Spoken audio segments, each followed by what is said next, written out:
you want? Hi, everybody. Okay. How are you today? A couple announcements to start off with today. We're going to have to keep today a little tight because we have some guests joining us here at the State Department in a short while. I'd like to start off with telling you about something that's taking place here tomorrow, and that is who watched the women in the hockey tournament in hockey and in the Olympics. Weren't they fantastic? Well, they are coming here to the State Department tomorrow. So our Deputy Secretary John Sullivan and our Undersecretary Steve Goldstein look forward to welcoming the gold medal winning 2018 U.S. women's hockey team here at the State Department tomorrow. I'll be meeting with the team prior to a reception that we're hosting for them. They are coming here as a part of our overall sports diplomacy program, so we're really looking forward to hosting them. If anyone's interested in meeting them or talking with them, we might be able to facilitate that, so just let us know. Secondly, I'd like to mention the Secretary's upcoming trip to Africa. It'll be his first trip as Secretary of State to the continent.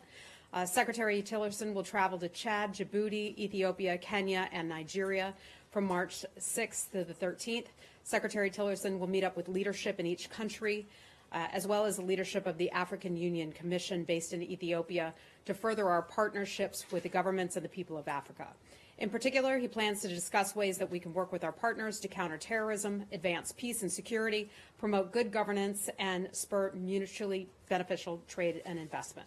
During the trip, he'll also meet with U.S. Embassy personnel and participate in events related to the U.S. government-supported activities there.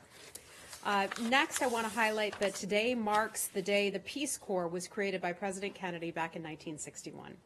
In the decades since, nearly 230,000 men and women from across the United States have volunteered to help combat hunger, fight disease, educate students, and create new economic opportunities in countries and communities around the globe. Peace Corps volunteers represent many of our country's highest ideals, including ingenuity, hard work, and sacrifice. For many volunteers, their experiences ignite a love for their host countries and fuel a lifelong passion of government service. Hundreds of returned Peace Corps volunteers currently working here at state and USAID. Our department is just one example of how volunteers continue to serve their country after they return. Many of you have met my colleague Ellie. He was a Peace Corps volunteer. I can't remember where, but somewhere he was. So thanks to all our Peace Corps volunteers who continue to serve here at the State Department. Lastly, the Kabul Peace Process Conference took place in Kabul, Afghanistan yesterday, and we'd like to congratulate the government of Afghanistan on its success. The meeting represented a historic step forward in demonstrating the resolve of the Afghan people to commit a peace process that brings an end to the war with the Taliban. President Ghani made clear in the speech that if the Taliban wants peace in Afghanistan, the door to that is open. The Taliban should recognize that the Afghan government and the Afghan people are offering confidence-building measures to show that real peace is possible. President Ghani made clear that there are no preconditions for peace. The United States and the international community strongly support the path to peace that President Ghani laid out in his speech. We echo the calls from across the Afghan government and civil society for Afghanistan to join peace talks with the Afghan government and to participate in the country's political system. And with that, I'd be happy to take your questions. Matt, where would you like to start? Well, actually, I just want to briefly on that Afghan statement that you just read. When you said there were no preconditions for peace, does that mean that the Taliban no longer have to accept the Afghan constitution, lay down their weapons, renounce terrorism? I would have to refer you to President Ghani for that, because that's a statement that President Ghani made, and this just came out a short while ago, so I can try to get you some more information. I can't. I get that, but this was a U.S. position as well. I mean, this had been a U.S. position for a long time that I would certainly think that our position has not changed, that we continue to call upon those to uphold the Constitution of Afghanistan. Then what I wanted to ask is about the statements made by President Putin this morning regarding these new weapons that he said had been tested. I'm wondering what what the diplomatic reaction to this is from this building. Yeah, certainly. I mean, I can tell you many of us watched that speech with great interest here from the State Department, and I would imagine across U.S. government as well. One of the things I want to make clear, and we've talked about this type of thing before, that we're not going to react to every word or idea that world leaders express. It was certainly unfortunate to have watched the video animation that depicted a nuclear attack on the United States. I mean, that's something that we certainly did not enjoy watching. We don't regard that as the behavior of a responsible international player. So I just want to make that very clear. We just don't consider it to be responsible. So you are reacting to, you say you're not going to react to, but you feel. To every, but you feel compelled in this case? Compelled to say, look, we saw it, and we don't think it's responsible. We don't think that kind of imagery, seeing the portrayal in a cheesy video of that kind of attack being conducted on the United States as being a responsible action. Okay. Can I ask your forbearance to, there's an issue with some of our Japanese colleagues who've got a very tight time schedule. They want Okay. to ask about North Korea. Certainly. Can I ask you to go to them? Sure. Thanks. Where are our Apologies to Japanese everybody else. colleagues back there in North Korea? Who Is wanted? he gone? Did he leave? Yeah. Yeah, Is there he's right somebody in there. particular? Over Okay. here, sorry. Hi, how are you? So we haven't got the readout of President Moon Jae-in's phone call, but Japanese wires are reporting the content of that, and we I just did, so hold Okay. on, let me find it, okay? And Great. I'd be happy to provide you with that. we would also be wondering the State Department's. Pardon me? We'd also be want a statement from the State Department about that as well. Certainly. So Great. let me provide a readout for you. Thank you. President Trump spoke today with President Moon Jae-in of the Republic of Korea to congratulate him on the success of the 2018 Olympics. President Trump thanked President Moon for his hospitality to the United States presidential delegation to the opening and closing ceremonies led by Vice President Mike Pence and advisor to the President Ivanka Trump, respectively. President Moon briefed President Trump on developments regarding North Korea and inter-Korean talks. President Trump and President Moon noted their firm position that any dialogue with North Korea must be conducted with the explicit and unwavering goal of complete, verifiable, and irreversible denuclearization. The two leaders committed to maintain close coordination. And anything beyond that, I'd be happy to try to get for you later. Okay? Great. All right. Hi. So is the U.S. going to be participating in the Korean decision to send a special envoy to North Korea? I mean, I could just tell you that the United States is latched up very closely with the Republic of Korea and Japan. And so we closely coordinate a lot of our conversations and meetings with them, and I'll leave it at that. Okay. Will the U.S. be sending anyone in addition to the South Korean? And we would go where? To No. Okay, let's move on. Lori? Several Oh, questions. hold on 1 second. What's that, Arshad? Hi, Shadar. You know, all that you commented on with regard to President Putin's statements really had to do with the animation and not with what is the fundamental issue, Hold on. which is... I have more on that if you'd like. Oh, yeah, I would. Matt paused and deferred to our Japanese friend. So, And now we're going to Kurdistan? So if we want to go back to happy to go President, anywhere you want. if we want to go back to Putin, we can do that. Okay. Oh goodness. Okay. I mean, we're looking for a statement on South Korea sending an envoy to North Korea, if that's all right with you. What is the State Yes. Department's? So I think I just answered the question here Right. from Alicia. That is, the United States is latched up very closely with South Korea. We have many conversations with our ally. Those conversations continue. We have a broad range of conversations with them. We share the principle of the denuclearization and the complete and verifiable denuclearization of the Korean Peninsula, and that hasn't changed. I'll just say that we are in close contact with them. Thank you so much. Okay, you're so welcome. Okay, hold on. Back to, do you have something on North Korea? Okay. All right. Let me go to Arshad. We're a little disorganized today. Okay, So Arshad, go ahead. You responded to the broadcast of an animation, Correct. which is, after all, a cartoon, but not to the substance, which is Russian claims of having new weapon systems that could threaten the United States. So can you respond to that? For Yes. example, is it not the case that at least one of these weapon systems has been under development or was under development many decades ago and then went away? Okay, let me Yeah. start with that. That is certainly a concern of ours. President Putin has confirmed what the United States government has known for a long time, that Russia has denied prior to this, that Russia has been developing destabilizing weapon systems for more than a decade in direct violation of its treaty obligations. President Trump understands the threats facing America and our allies in this century and is determined to protect our homeland and preserve peace through strength. U.S. defense capabilities are and will remain second to none. We have a new defense budget that's over $700 billion. We believe that our military will be stronger than ever. The President's nuclear posture review addressed some of this. It made it clear that we're moving forward to modernize our nuclear arsenal and ensure that our capabilities remain unmatched. Can you read the first sentence again, which I didn't quite understand? Yeah. Sorry, what? Can you read the first sentence again, Sure, which I certainly. didn't understand? President Putin has confirmed what the United States government has long known, but which Russia has denied previously. Russia has been developing destabilizing weapons systems for more than a decade in direct violation of its treaty obligations. And which treaties is it violating? Some of these that are not in compliance would be the INF treaties. That's an area of particular concern to us.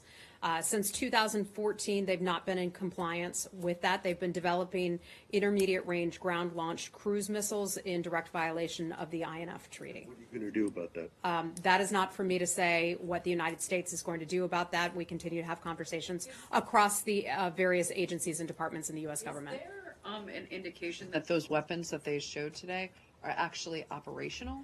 That's not something I'm able to answer. Some of those would be intelligence matters. Some of those would come out of the Department of Defense. But I mean, but these weapons, like you said, that confirm what we've long been known that he's developing.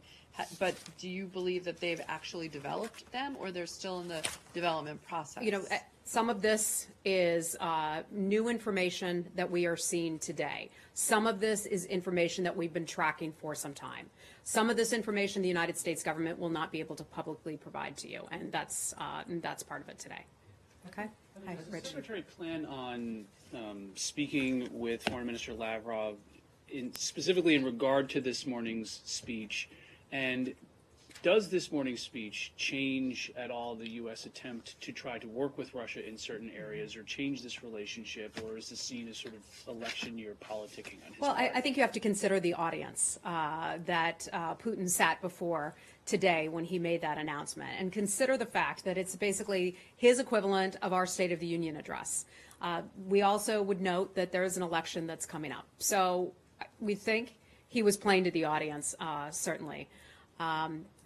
In terms of Secretary Tillerson and whether or not he plans to speak with him about it, that I'm not sure. This is something that we have many conversations with the Russian government, not just here in the United States between the Secretary and his counterpart, but with other officials as well. Okay? Lori, let's go. Yeah, on another aspect of Russia which Kurdistan is interested in, General Votel said Tuesday that Russia plays both fireman and arsonist in Syria. Is that a position you would agree with? Yes. I mean, I think I've been pretty clear, as has the Secretary, about Russia's responsibility in Syria. Russia has a responsibility to stop Syria and to stop aiding Syria in attacking its own people. We look at the situation in eastern Ghouta today, since there was the UN ceasefire that was voted upon unanimously on Saturday. On Saturday. And the fighting continues. They are continuing to kill innocent civilians. We have seen more than 100 people die since Saturday alone. This ceasefire is clearly not working. Russia has called for these joke-like humanitarian corridors. Russia needs to just do what the United Nations had agreed to and voted on, and that is a countrywide ceasefire. This is not working. Russia's responsible for this in part because they continue to train and equip and work with the Syrian government. We've been watching that very carefully. It's a tremendous concern of the U.S. government. And he said that there needs to be more pressure on Russia to, do the right thing in Syria. Are you thinking of anything now that would constitute pressure on Syria that General Votel said was necessary? In terms of pressuring Syria or in terms of pressuring Russia? We are having conversations with the Russian government. I can tell you that. The United Nations is having a series of meetings where they're talking with other countries, like-minded countries, on exactly what is going on in Syria right now. You recall the Secretary signed on to the chemical weapons program that that France put together about a month ago or so. They are expected to hold their next round of conversations sometime in March, sometime later this month. So there are a lot of different ways that we are keeping a close eye on this. What we do, I've said this before out of this building, is diplomacy. We will continue to reach out to many like-minded countries. Let me remind you of the 15 countries that signed on to the ceasefire resolution over the weekend. We're having lots of conversations with those countries that share our concerns. Thank you. If I could just ask Yeah. you about Iraq, the Parliament passed a resolution. Hold on, let's stick with anything related to. You mentioned something Hold on, about a joke, excuse me. humanitarian corridor, is it? Yeah, okay, let's talk about that. So- Let's stick on and Syria you- for right And now. you're saying that the ceasefire is not holding? I think I just So said what- the I ceasefire is understand. So what clearly not What are you working. proposing? And here's the thing, this idea of a so-called humanitarian corridor, which is a narrow little banner that if you look at the video that you see on TV, people aren't using that. Why are people not using that? Well, it didn't work in Aleppo very well, did it? People are afraid to use it. They're afraid if they try to leave eastern Ghouta that they could be conscripted into working with Bashar al-Assad, that they someday may not be able to go home or they could be killed. People are fearful of that.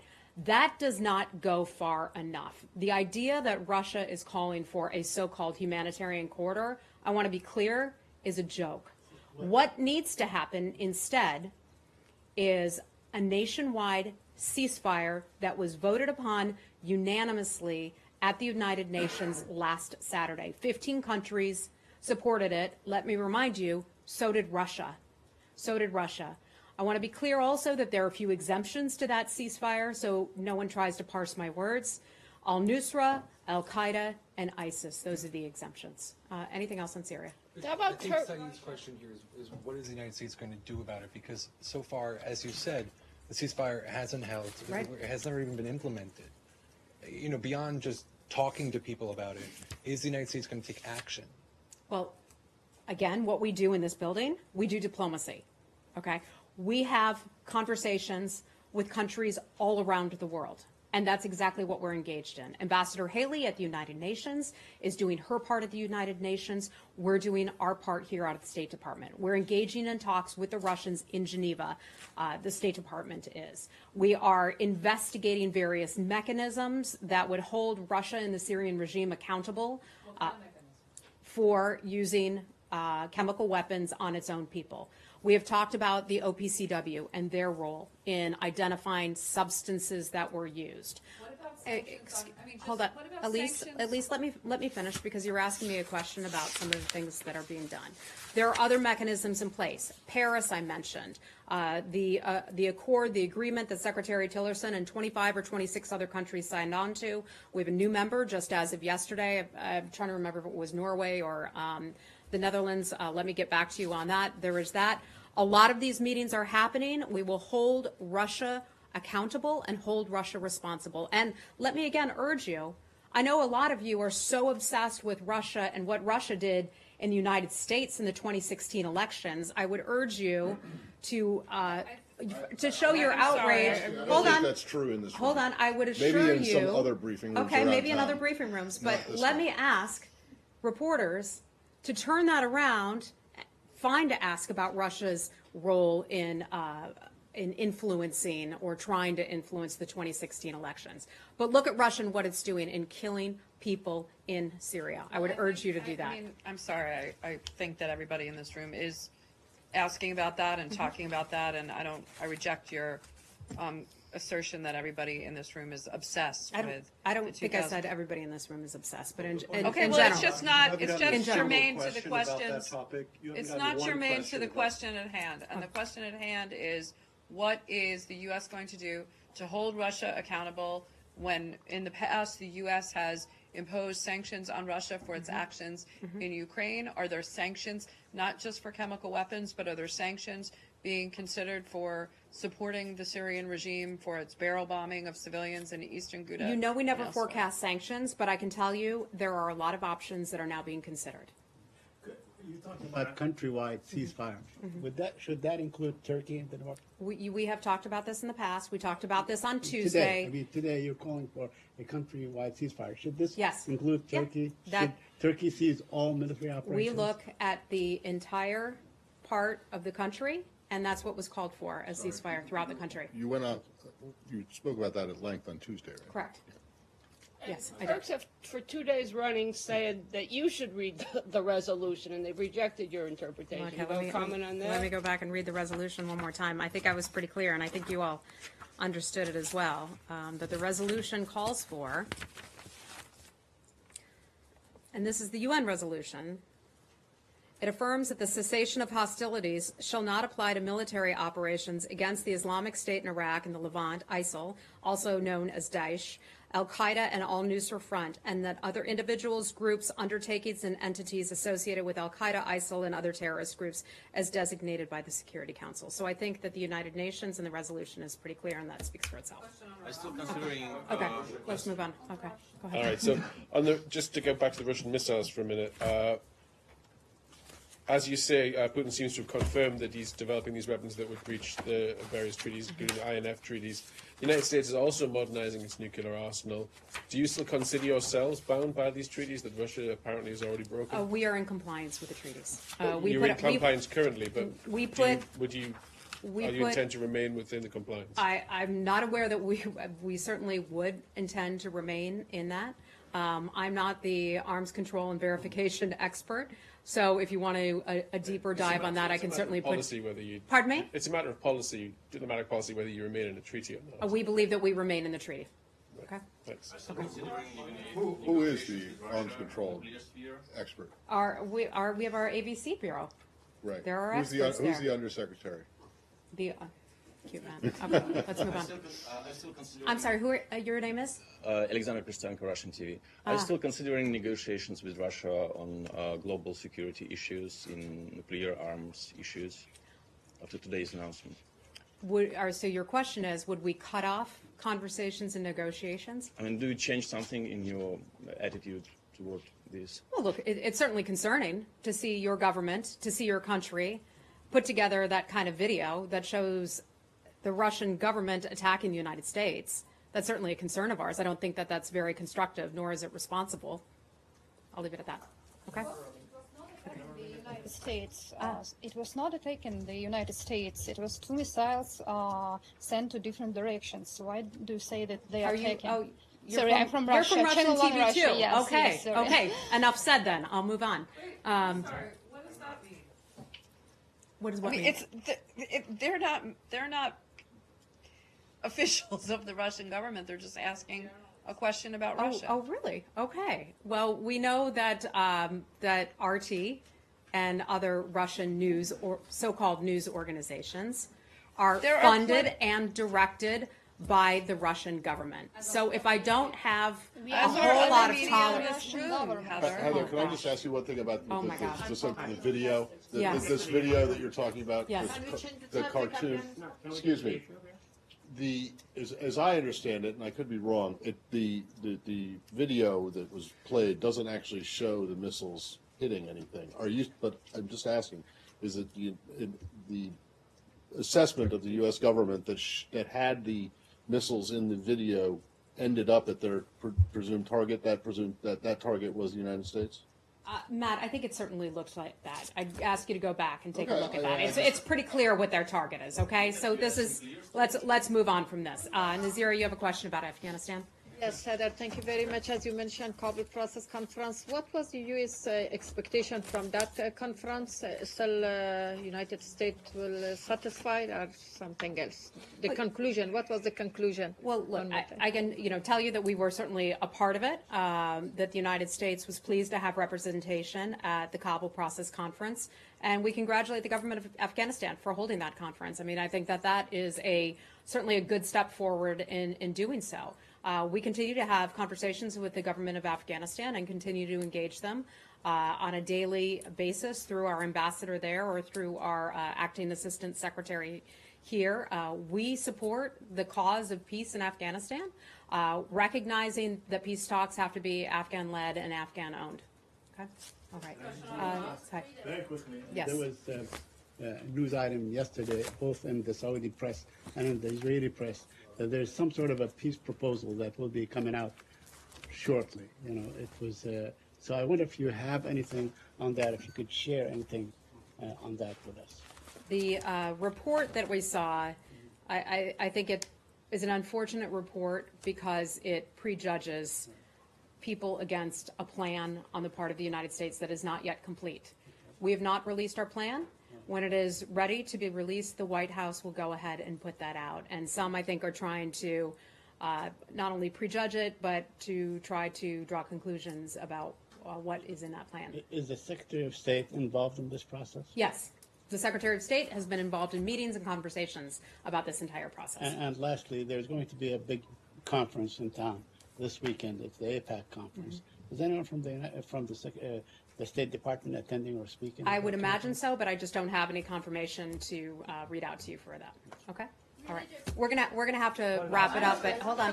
Hi. Yes, Ambassador at Large for Religious Freedom, Sam Brownback, told VOA in an interview that what happened in Rohingya is a religious cleansing against Muslim. The verbatim is already released on our website. My question for you is it the United States position that Rohingya crisis is religious cleansing against Muslim? And secondly, is religious cleansing now a new category that the U.S. would impose in sanctions? Thank you. So part of your question, is that a new category? No, there is not a new category that would include that. The Secretary had defined this after taking a very close look at this as ethnic cleansing. It is a long road to making those sorts of determinations, getting a lot of information and evidence that we have to compile. The Secretary made that determination back in the fall. I have a question on Iraq. Yeah. Hi, Lily. Burma has increased its troop presence in the border with Bangladesh. Bangladesh is opposing it. Do you have anything on that? Bangladesh has opposed the presence of additional troops for the Burmese on the border. Yeah, I can just tell you that we're watching that carefully. I can certainly understand that that would be a concern of the government of Bangladesh, but we're watching that one closely, and that's all I have for you. Okay. Question Okay. on Iraq. We have to wrap it up. Question on Let me get. I've gotten to you already. Let me get to somebody else. Miss, hi. I'm Cristina Garcia with the Spanish Newswire. Yes, I have a question on Venezuela. So today, Venezuela has decided to postpone the election to May, and also there is now an opposition candidate running. I want to know if does it affect the sanctions that the United States is considering, and if you have some update on those sanctions. When will they come, before the election, after the election? I know you don't forecast sanctions, but yes. So I'm not going to have anything for you on the sanctions. I can just tell you that we're considering a lot of different economic and diplomatic options in dealing with Venezuela, and hopefully its return to its constitution, as we have watched the situation deteriorate in Venezuela over the past year or so. We have said we're considering all options to restore democracy to Venezuela, including individual and potentially financial sanctions. What about the election that has been postponed? Does the United States like this step a little? Last I had known, the election was set for April the 22nd, I believe. So you're saying it's been pushed from there? For May. Oh, okay. All right. I had not heard that, so my apologies. I'll see if I can get anything more for you on that, okay? Heather, All right, can we stay in WHA for a second? I just want to ask you, this is a bureau that over the course of the last couple of weeks seems to is losing a tremendous amount of institutional knowledge and experience, the latest being Roberta Jacobson announcing her resignation today, effective in a month or so. But this is after your ambassador in Panama and Tom Shannon also announced their plans to resign. I'm wondering if there's concern in the building about WHA and the loss of knowledge and experience there. Yeah. So you're referring to our ambassador, Roberta Jacobson, who serves in Mexico. She's been with the State Department for, I believe it was 31 years. And if you look at the amount of time that many of these individuals have invested in their careers at the State Department, her 31 years, Ambassador Joe Yoon was, I believe it was 30-some years. Undersecretary Tom Shannon was, I think it was 35 years. That's a tremendous amount of time to be working in any one industry, building, service, government agency, or department. People choosing to retire for personal reasons, and that's perfectly fine with us. We thank her for her service. She has certainly done a tremendous job in representing U.S. interests with the government of Mexico. We thank her for that, but when people choose to retire, and have noticed that they've all served for about the same period of time, it is not uncommon that people will eventually choose to move on. Well, yeah. That's not my question, but I mean, the three people in the careers that you just mentioned, that's 95 years cumulative experience. And my question to you was not, ambassador, people move on, yes, but I'm wondering if there is any concern at all on the seventh floor that this region in particular, WHA, is losing such a huge wealth of talent and experience. Yeah. You don't have an assistant secretary even nominated. You have an acting one, which is okay. The president gets to choose ambassadors. That's his prerogative, and that's fine. But I'm just wondering more broadly, regardless of the reason for their departures, if there is some concern that WHA, which the United States is actually in this region, right? So these are our closest neighbors. If there's a concern that that you're losing this amount of experience. No, I mean, we are thankful for their service. They have served our country and this department with dignity and with distinction, and we are grateful to them for that. We have a tremendous number of qualified, good people who are here in this building who work for us every day, all around the world. And it doesn't mean that just because there are a few people sitting in the bureau or a few people out at post doing those jobs, that there aren't other experts. You all may not know their names. It doesn't mean that they don't exist and they aren't excellent at their jobs. There's also the fundamental belief that people should be promoted in their careers. And we look to the future generations of people who are younger in this department to be able to bring them up through the ranks and take over these positions. Do you want somebody around forever? I'm all in favor of youth. That's wonderful. Remind me again who the nominees are for Mr. Feely, Ambassador Feely in Panama. Who's been nominated to replace him? Who's been nominated to replace Ambassador Jacobson? Who's been nominated to replace Undersecretary Matt, I would Shannon? refer you then to the White House for those nominations. You know very well where nominations come so from. if you're interested in promoting the youth and the experience or mid-level people who should go into then one would think that you would have replacements in line. And Matt, you all know that some of these are political positions and some of these are career positions, and we work every day to find the people who are the best fit for those positions. The point is that people are not, I think there would be less concern, well, according to you, there's no concern at all that these people are leaving, but there would be less concern from people on the outside who do think that this is an issue if there were people in line to replace the people who are leaving. And the fact just because you're not aware of it does not mean that that does not exist. Okay. They haven't been nominated. Okay. There are people in mind and in line for those types of positions. Perhaps you've just not heard about it yet. Okay. We've got to go. I have a question on Iraq, Heather, please. I will talk to you after the briefing. briefing. The Iraqi parliament voted Wednesday to call for a timetable for the Iraqi